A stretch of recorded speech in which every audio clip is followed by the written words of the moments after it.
এই দুনিয়াটা আমাদের জন্য নয়, এই দুনিয়াতে কেউ থাকবে না চিরদিন।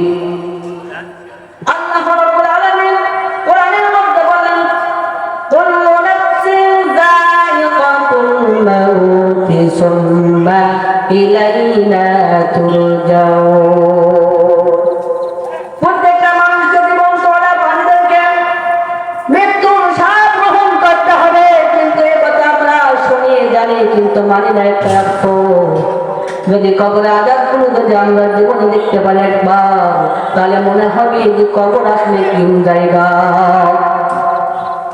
আমার বন্ধুরা, আমার বাপজিরা, এই বাংলা জীবনে কত হাজার উলামা আছে, আলেম আছে, তারা বয়ান করে কোরআনের কথাগুলো বলে, কিন্তু কিছু কিছু মানুষ আছে সৌরাচারীর দল, তারা কোরআনের বিপক্ষে চলে, কোরআনের কথা মানে না।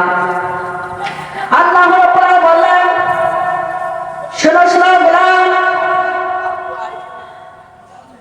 আমার দিন থেকে যারা চলে যাবে, আমি কিয়ামতের ময়দানে হাসরের দিনে আমি কাউরে ছাড়ব না। ও আমার বাবাজিরা রে, এই দুনিয়াটা থাকার জায়গা নয়, চিরতরে এই দুনিয়া ছেড়ে আমাদেরকে চলে যেতে হবে, ঠিক কিনা? আমার ভাই, আমার বন্ধুগণ, এই কোরআনের অনুষ্ঠান কত বছর আগ থেকে শুরু হয়ে গেছে। গ্রাম গঞ্জে, হাটে বাজারে কোরআনের মাহফিল হয় কি হয় না? আসলে এটা হচ্ছে ভালো কাজ, তো যেন আমাদের যুবকগুলো যেন নষ্ট হয় না, কথা বল ঠিক কিনা?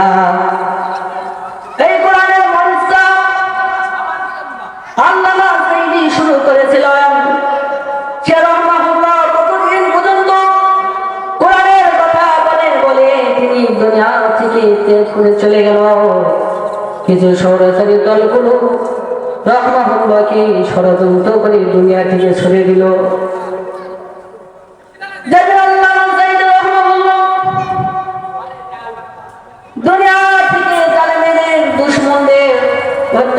তিনি পৃথিবী ছেড়ে চলে গেল।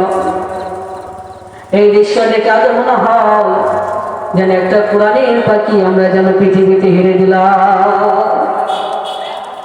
আমার ভাই, আমার বন্ধুরা, যে আলেমদের সাথে যারা দুর্নাম করেছে, কষ্ট দিয়েছে, দাঙ্গা হামলা দিয়ে পৃথিবীর উপরে যারা আলেমদের সাথে বেইজ্জতি করেছে, আল্লাহ